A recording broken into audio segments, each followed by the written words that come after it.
Everyone, good evening. कैसे हैं आप सब? आई होप आप सब बहुत अच्छे होंगे एंड वेलकम टू मेरी व्लॉग। सैटरडे का डे है और 4:30 के आसपास का टाइम हो रहा था। जहां लास्ट वाला व्लॉग मैंने एंड करा था वहीं का ये नेक्स्ट पार्ट है। But I am so sorry friends, काफ़ी लेट हो गया ये व्लॉग जाने में क्योंकि मैं थोड़ा बिज़ी हो गई थी, एडिट नहीं कर पाई थी मैं व्लॉग। तो यहाँ पे मॉर्निंग में जो था वो सारा क्लीनिंग का व्लॉग आया था। अगर आपने नहीं देखा तो इससे पहले वाली वीडियो जा करके देख सकते हो। पूरा घर वर मैंने अच्छे से सेट वेट करके रख दिया था। दोनों बेडरूम जो थे वो रेडी कर दिए थे। पूरी बालकनी वगैरह मैंने अच्छे से क्लीन कर दी थी और वॉशरूम्स वगैरह भी दोनों मैंने सेट कर दिए थे। और उसके बाद यहाँ पे अब इवनिंग का टाइम आया था तो फैमिली आने वाली है तो मेरे को कुकिंग वगैरह के लिए अरेंज करना था सब कुछ। तो उससे पहले थोड़ी सी शॉपिंग करनी होती है तो मैं चली गई थी मार्केट। पास में ही गई थी कुछ छोटी मोटी चीज़ें लाने के लिए। बाकी थोड़ी सी मैं ले आती हूँ जा कर के, बाकी और मनीष जो थे वो आते हुए ले आएंगे। मतलब जो मेनली अभी ज़रूरी थी ना वो मैंने कहा अरेंज करके मैं रख देती हूँ। और बेटू को भी ले गई थी मैं साथ में। तो नीचे ही शॉप है ये, तो यहाँ से मैंने थोड़ा बहुत सामान जो ग्रॉसरी वाला होता है वो मैंने ले लिया था ताकि मैं ना स्टार्ट कर सकूँ, मतलब कुछ तो बनने के लिए अभी रख सकूँ बाद में जब मनीष आते रहेंगे और फिर वो लेकर के आ जाएंगे सब्ज़ी वगैरह। तो यहाँ पे मैंने ग्रॉसरी वगैरह में जो चाहिए था वो सब ले लिया था। और यहाँ पे फ्रेश मैंगो ही मिल रहे थे तो मैंने वो भी थोड़े से ले लिए थे। उसके बाद आ गई थी मैं घर छोटी मोटी चीज़ें ले करके। और फिर से मेरे को किचन में घुसना था और सारी चीज़ों को सेट वेट करके रखना था ताकि टाइमली मैं किचन को भी सेट करके रख सकूँ। क्योंकि ओपन किचन होती है ना, वैसे तो मुझे बहुत अच्छी लगी है ओपन किचन। बात करते करते कोई आता है सर्व कर दो, कुकिंग करते रहो तो बिल्कुल भी ना टेंशन नहीं होती है।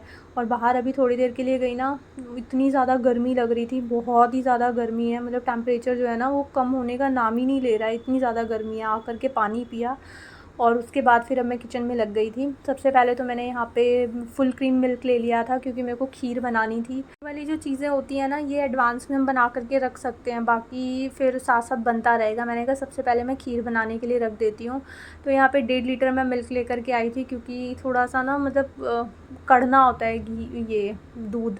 तो फिर जब अच्छे से मिल्क वगैरह थोड़ा रबड़ी रबड़ी टाइप का हो जाता है ना तो तब जा कर के खीर जो होती है वो टेस्टी सी बनती है। तो मैंने फुल क्रीम मिल्क रख दिया था यहाँ पे खीर बनने के लिए। साबूदाना की खीर मैं बनाने वाली थी क्योंकि आज आ रही हैं मेरी मम्मी, मदर इन लॉ आ रही हैं, तो उनको मेरे हाथ की साबूदाना की खीर बहुत अच्छी लगती है। मैंने खीर चढ़ा दी थी ताकि अपने आप बनती रहेगी क्योंकि टाइम लगता है ना, मिल्क वगैरह कड़ता है पूरा तो उसमें टाइम लग जाता है। तो इस टाइप की जो चीज़ें होती हैं ना उसको आप एडवांस प्रिपेयर करके रखते हो ना तो काफ़ी इजी हो जाता है। और उसके बाद फिर जो भी सामान वगैरह मैं लेकर के आई थी अब मेरे को ये सब अरेंज करके रखना था। और साथ में फिर अभी मैं मनीष का भी वेट कर रही थी। तो ये साबूदाना का पैकेट लेकर आई थी अभी। तो इसको मैंने वॉश करके खीर में मतलब मिल्क में डाल दिया था ताकि ये अपने आप बॉयल होता रहे।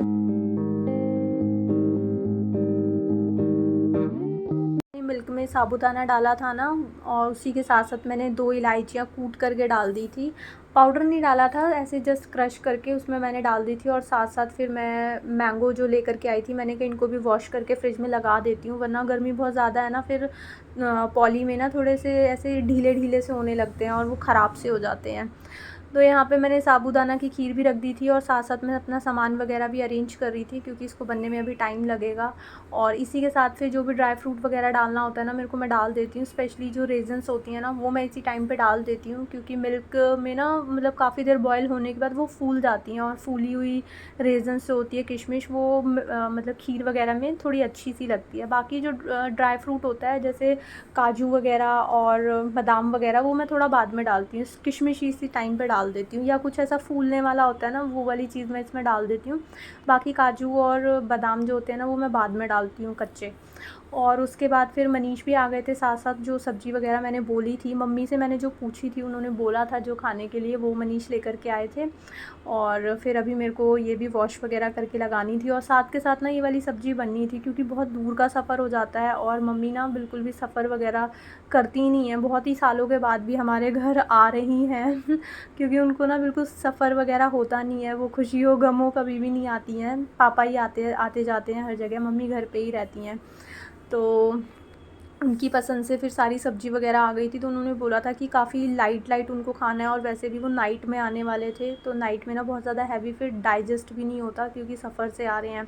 तो सफ़र में ना वैसे भी थोड़ी तबीयत ढीली ढीली सी होने लगती है और फिर हैवी कुछ खाओगे तो फिर वो ना चढ़ करके आता है, तो इसलिए मम्मी ने मना कर दिया था।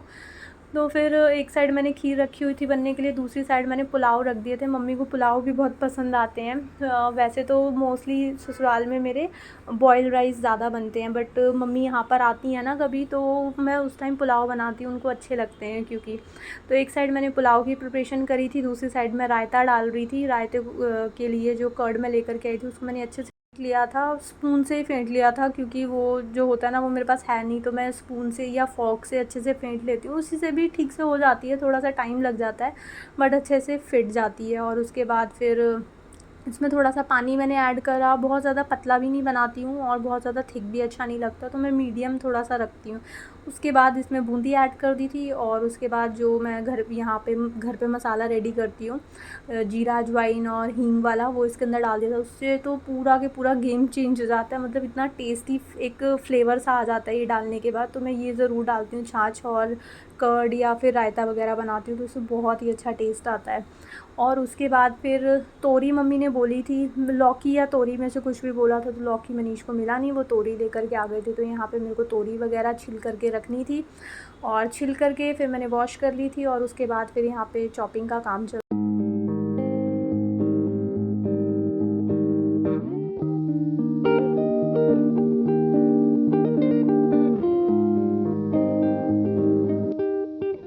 पे मेरा सारा काम जो था साथ साथ चल रहा था। एक साइड पुलाव बन गए थे, और एक साइड मैंने खीर भी बना दी थी, और तीसरी साइड अब चढ़ाया था मैंने तोरी की सब्ज़ी बनाने के लिए रखी थी कढ़ाई। उसमें थोड़ा सा ऑयल वगैरह डाला, और मतलब सिंपल तरह से ही बनाई थी। मम्मी को ना थोड़ा सिंपल खाना ज़्यादा पसंद आता है, ज़्यादा मसाले और वो जो प्यूरी टाइप की सब्ज़ी मैं बनाती हूँ ना, वो उनको थोड़ा कम पसंद आता है, तो इसलिए फिर मैं चॉपिंग वाला बना रही थी।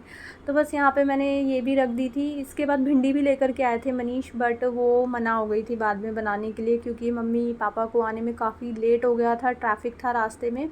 तो इस टाइम पे 10:30 बजे के आसपास का टाइम हो रहा था, और हम जा रहे थे Kashmiri gate ISBT mummy papa को लेने के लिए। तो सारी किचन वगैरह से मैं फ़्री होकर के किचन को अच्छे से सेट वेट करके, क्योंकि फैल बहुत जाती है ना, और एक साथ बहुत सारी चीज़ें बनानी होती है, तो पूरा मतलब काउंटर जो होता है उसमें बिल्कुल भी स्पेस नहीं बचता, पूरी फैली हुई होती है। तो सब समेट करके हम निकल गए थे यहाँ मम्मी पापा को लेने के लिए।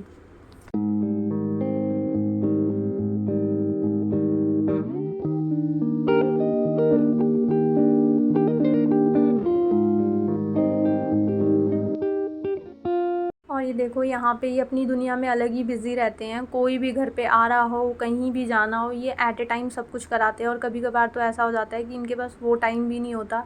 पूरी दड़ियल बाबा बने हुए हैं यहाँ पे, ना इनको अपनी बियर्ड ट्रिम कराने का टाइम है, ना ही अपना हेयर कट कराने का टाइम है। तो वो मैं खींच खींच के दिखा रही थी कि 5 इंच ना लेंथ आपकी बियर्ड की बढ़ चुकी है, इसको एटलीस्ट ट्रिम तो करा लिया करो, सेट तो करा लिया करो। तो उसी चीज़ के लिए मैं गुस्सा कर रही थी उनके ऊपर।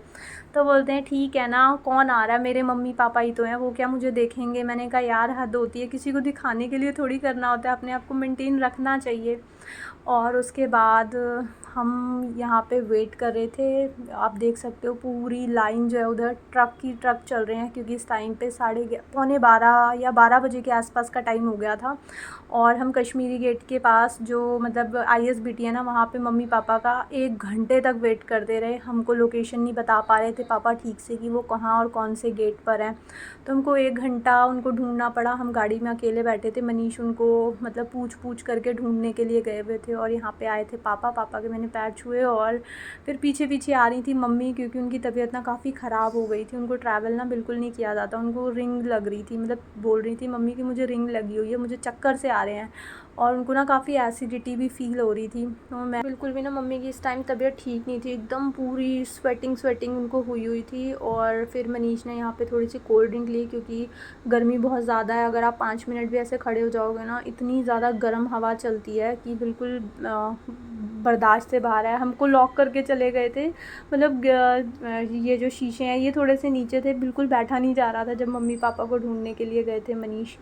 तो आते हुए ये पानी और कोल्ड ड्रिंक लेकर के आए थे। इस टाइम पे ना अप्रॉक्स 1:45 बजे का टाइम हो गया था जब मम्मी पापा हमको मिले। इतना ज़्यादा हमको टाइम लग गया था पहुंचने में और मम्मी पापा को ढूंढने में, क्योंकि पापा ना लोकेशन अच्छे से बता नहीं पा रहे थे, क्योंकि वो भी न्यू है यहाँ पे। और दिल्ली में अगर आप एक ही रोड पे घूमते रहोगे ना, तो ढूंढना थोड़ा सा मुश्किल हो जाता है, लोकेशन के बिना ना काम नहीं चलता। और उसके बाद हम लोगों को घर पे पहुँचते पहुँचते 1:45 या 2 बजे के आसपास का टाइम हो गया था। मम्मी गई, उन्होंने हाथ मुँह धोया और उसके बाद मम्मी ने अपना खजाना खोलना स्टार्ट कर दिया था। मतलब सब लोग ना अपना चेंज वेंज करने पे लगे हुए थे, तो मम्मी अपना यहाँ पे बैग खोल करके खड़ी थी, क्योंकि जो सामान वगैरह वो घर से लाई थी ना, तो वो निकालना ज़रूरी था, वरना वो ख़राब हो जाता था। तो घर का कुछ मैंगोज़ वगैरह थे, वो लेकर के आई थी, अभी कच्चे थे। मम्मी ने बोला था कि इसको रख दोगे ना तो ये कुछ दिन में पक जाएंगे, और लहसुन वगैरह थे, घर के थे ये लहसुन भी, वो लेकर के आई थी। और बाकी और सामान था वो, और कहीं पे लेकर के जाना था, वो आपको नेक्स्ट व्लॉग में देखने को मिलेगा। तो मम्मी ने यहाँ पे अपना जो खजाना था वो खाली कर दिया था, और उसके बाद फिर 2-2:30 बजे गए थे आई थिंक। तो यहाँ पे सबके लिए मैंने लगाया खाना, सब लोग बैठ कर के खाना खा रहे थे। कितना अच्छा लग रहा है ना देख कर के। सब लोग नीचे ही बैठ गए थे, क्योंकि ऊपर ना अच्छे से स्पेस नहीं हो पा रहा था, तो मनीष ने सबके लिए नीचे ही लगा दिया था। सबने नीचे का ही मतलब ज़्यादा प्रेफर करा कि ऊपर नहीं खाएंगे, और मम्मी को थोड़ा नीज़ में प्रॉब्लम रहती है, तो वो ऊपर बैठी हुई थी। आप देख सकते हो मम्मी की तबीयत कितनी ख़राब हो रही है। और मनीष ना यहाँ पे बैठ कर के उनकी पैरों में थोड़ी सी मालिश कर रहे थे, क्योंकि बहुत लंबा ट्रैवल भी करके आई हैं और बहुत थकी हुई भी हैं। और होता है यार, हम इतनी दूर से आए हैं, नॉर्मल इंसान भी इतना ट्रैवल करता है यंग एज में, उसको भी पैरों में बहुत ज़्यादा थकान हो जाती है। तो मम्मी की तो थोड़ी एज भी है, तो उनको बहुत थकान हो रही थी, तो मनीष ने बोला कि मैं पैर दबा देता हूँ थोड़ी देर। तो सब ने डिनर वगैरह करा, और फिर थोड़े से बर्तन वगैरह हो जाते हैं, सब ने डिनर किया था। तो मैं यहाँ पे अपना बर्तन वगैरह क्लीन करने के लिए आ गई थी, क्योंकि अगर अभी काफ़ी लेट हो गया था, 2:30 बजे का टाइम था। बट अगर मैं इसको छोड़ करके सोती तो मॉर्निंग जो थी वो और लेट हो जाती, क्योंकि टाइम से अगर मैं उठती थी और किचन मेरे को ऐसी भरी भरी मिलती थी, तो मुझे देख के ही चक्कर आ जाते थे। क्योंकि मॉर्निंग में भी फिर वही खाना पीना जो होता है वही रूटीन चलता था। चाय वगैरह के लिए भी कप वगैरह नहीं मिलता, एक भी बर्तन नहीं मिलता खाने पीने के लिए, और खाना वाना बनाने के लिए भी। और किचन जो मेरी पूरी ऐसे तहलका मचा रहता था ना, वो तो मेरे को देखा नहीं जाता था। तो फिर मैंने यहाँ पे कुछ बर्तन वगैरह क्लीन करे, आधे में मैं आ गई थी, क्योंकि मनीष ने मुझे बुला लिया था। मम्मी ये देखो ये लेकर के आई थी, उन्होंने अभी निकाल करके हमें दिया था जब वो बैग खोली हुई थी। तो मम्मी मेरे लिए ये लेकर आई थी इयररिंग्स, जो कि बहुत ही ज़्यादा सुंदर लग रहे थे। तो और मम्मी मेरे लिए लेकर के आई थी, ये देखो कितने अच्छे हैं ना। तो वही मनीष निकाल करके बैठे थे, और ये कैश भी उन्होंने दिया था कि मैं कपड़े नहीं लेकर के आई हूँ, तो तुम अपनी मर्ज़ी से कपड़े लेना या कुछ भी ले लेना। तो ये मम्मी ने शगुन दिया था, दोनों चीज़ें दी थी, और साथ में ये बिल देख रहे थे मनीष। सबसे पहले इनको बिल देखना होता है, और फ़ोन वगैरह चेक करना होता है सबका। तो ये थे इयररिंग्स जो मम्मी मेरे लिए बहुत ही ज़्यादा प्यार से लेकर के आई थी। और सब लोग उधर वाले रूम में सो गए थे, क्योंकि एसी चल रहा था, और ऑलरेडी ना काफ़ी लेट थे, मतलब 2:30 बजे के आसपास का तो टाइम था ही। उसके बाद थोड़े से बर्तन वगैरह बचे हुए थे, क्योंकि खीर वगैरह सब ने खाई थी, तो मैं बीच में छोड़ करके गई थी। एक बार डिनर करा दिया था, फिर थोड़े से बर्तन वगैरह मैंने वॉश करे थे, फिर दोबारा बर्तन निकल आए थे, तो फिर थोड़े से और रह गए थे बर्तन, क्योंकि बोल्स वगैरह जो थी वो सारी अभी यूज़ हो गई थी ना डिनर के लिए। और हमारे घर पे मतलब मैंने अपने हिसाब से बर्तन वगैरह निकाले हुए हैं ना, तो बहुत ज़्यादा थे नहीं कि हम 1-2 बार 3 बार उसको यूज़ कर पाएँ। तो एक बार में सारी बोल्स जो है वो ऑलमोस्ट यूज़ हो गई थी, स्पून्स वगैरह सारे यूज़ हो गए थे, तो फिर मैंने 2 बार में क्लीन करे थे। और उसके बीच में मैं यहाँ आ गई थी, मनीष ने मेरे को इंसिस्ट करा कि नहीं पहले इसको पहन के दिखाओ मम्मी को। तो वो खुद मुझे पहना रहे थे। मेरे जो ईयर है ना वो थोड़े मतलब उनका जो होल है ना वो थोड़ा बंद हो जाता है जल्दी, क्योंकि मैं कानों में कभी भी ऐसे परमानेंट पहन के नहीं रहती हूँ। तो ईज़ी नहीं था थोड़ा-सा, मतलब टाइम लगता है मेरे को कानों में डालने के लिए, और पहन कर के कुछ इस तरह के लग रहे थे ये। तो कमेंट करके बताना कैसे लग रहे हैं। बाकी मुझे अपने कानों में ना कुछ भी पता नहीं क्यों अच्छा नहीं लगता है, मेरा फेस मुझे अजीब सा लगने लगता है कि यार ये क्या पहन लिया मैंने लास्ट टू लास्ट वाले ब्लॉग में भी कुछ स्टर्ट्स वगैरह पहने थे ना, तो भी मुझे ऐसा लग रहा था कि क्या पहन लिया। बाकी मम्मी बहुत प्यार से लेकर आई थी, मुझे बहुत अच्छा लगा। और अभी मुझे फ़िलहाल बहुत दर्द हो रहा था, तो मैंने निकाल दिए थे। मैं रेगुलर पहनती नहीं हूँ ना, तो मेरे जो ईयर्स के होल हैं ना वो बंद हो जाते हैं इजीली। और जो गोल्ड के इयररिंग्स होते हैं उनकी जो पीछे मतलब वो होती है ना पिन सी, वो काफ़ी मोटी भी होती है, तो वो थोड़ा दर्द कर रही थी। अभी जब थोड़ी नॉर्मल हो जाएगी ना तब मैं उसको परमानेंट पहन पाऊँगी। और उसके बाद 3:07 हो गए थे, मैं दोबारा से सारी किचन वगैरह समेट करके आई। गर्मी से मेरी हालत ख़राब हो गई थी, क्योंकि बहुत ज़्यादा गर्मी लगती है किचन में। और उसके बाद फिर लेटने के लिए आ ही रहे थे। बिट्टू को भी ना काफ़ी गर्मी लग रही थी, उसने कपड़े वगैरह चेंज करे और उसके बाद भी उसको ना नींद नहीं आ रही थी। 3:30 सवा 3 बजे का ऑलमोस्ट टाइम हो गया था। तो फिर हमने डिसाइड करा कि चलो हम ना नीचे ही यहाँ से मैट्रेस उठा करके नीचे ही सो जाते हैं, क्योंकि उस रूम में ना एसी चल रहा है और बेड पे इतना ज़्यादा स्पेस है नहीं। तो हमने एक मैट्रेस बाहर की साइड लगाया और एक मैट्रेस नीचे की साइड लगाया, तो हम वहाँ जा कर के सोए थे। ये सब देख कर के ना नानी के घर की याद आ गई। इस तरह से इकट्ठे होकर के सोना, फोल्डिंग में मैट्रेस लगा करके नानी इसके घर पे चलता था ना, तो बहुत अच्छा लगता है। बेटू को बहुत मतलब मज़ा आया। सब करते करते ना 3:45 के आसपास का टाइम हो गया था। मतलब मैं मॉर्निंग 6:30 बजे से उठी हुई थी और 4 बजे के आसपास का टाइम हो गया था। अब जा कर के हम सो रहे थे, बट ये वाला टाइम मेरे को बहुत अच्छा लग रहा था, इस तरह से सोना। और बस आज का ब्लॉग मैं यहीं पे एंड करती हूँ। आई होप आपको ये ब्लॉग अच्छा लगा होगा।